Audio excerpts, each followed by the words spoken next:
Hello and welcome to Total War Rome 2 Mods Weekly.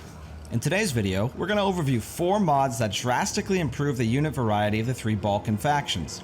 These guys have very lackluster rosters in the vanilla game, but using these mods, playing a full campaign with them will become much more interesting. First up, we have Zukhani's Dacian units, which adds 3 new infantry units to the Getae roster. Sika warriors are a tier 2 sword unit who wield the unique Sika that was missing from the vanilla game.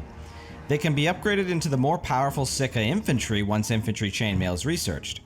The unit can also use shield wall, which is pretty cool. Then we have Chosen Falksmen.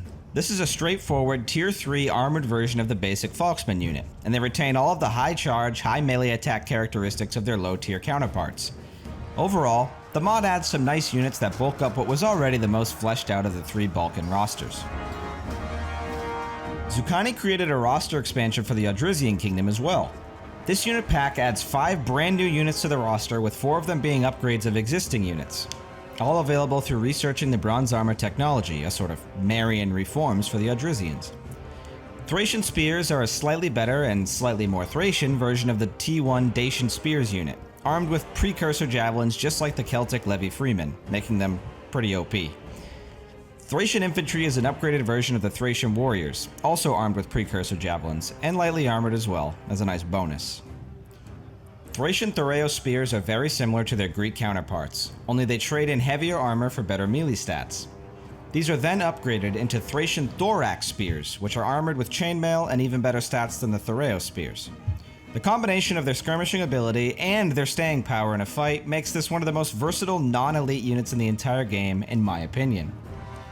Lastly, Thracian Heavy Peltis are an upgraded version of the already very good Thracian Peltis from vanilla. This version is armed with Linothorax armor and sturdier Thoreo shields. All in all, this mod turns the Odrysian kingdom from a one-trick pony rush faction into one who can fall back on versatile spearmen and isn't as weak to range units. Amazonian Ardiaei by Crimson Raider is one of the most unique mods I've ever seen on the Rome 2 workshop. Rather than simply filling in the gaping holes in the Ardiei's terrible roster, Crimson Raider completely transforms the faction into the Amazonians from Greek mythology. Nearly all of the Ardiei's base game units are reskinned to be women warriors, which is very cool and unique. It also adds 4 new land units and 2 new naval units, which is nice considering that the Illyrians were supposed to be seafaring pirates in the first place. Illyrian Archers is a basic archer unit. Nothing special here, no frills, but a welcome addition to the roster. Illyrian Noble Swords is a tier 4 heavy sword infantry unit, similar to Chosen Swordsmen or Galatian Legionaries. This unit has access to the shield wall and screech abilities. Illyrian Noble Cavalry is an extremely powerful melee cav unit that behaves similarly to the Thracian Royal Cavalry, though it is slightly weaker. With these 3 mods together, you'll have much more well-rounded rosters for the 3 Balkan factions that bring them up to speed with the other major factions in the game. That being said, if you're still hungry for even more Balkan goodness, then Sebidee's Balkan roster expansion has you covered in spades. This mod adds 13 units to the Getae, 16 units to the Ardiaei, and 21 units to the Odrysian kingdom.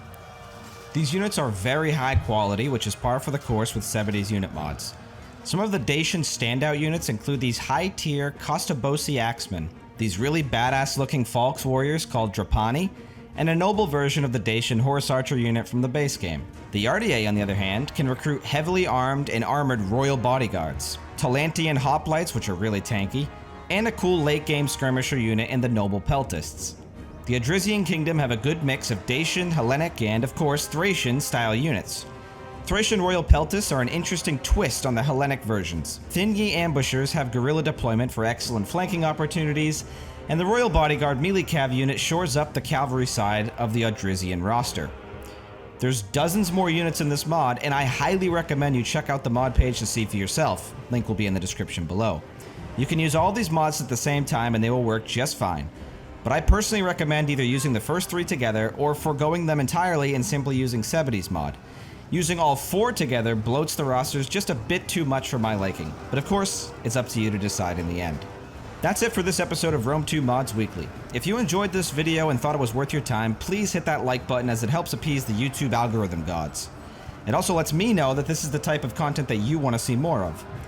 If you're new to the channel, I read all of the comments, so feel free to leave suggestions for mods you'd like to see featured in future videos. Thank you so much for watching, and I'll see you all in the next one.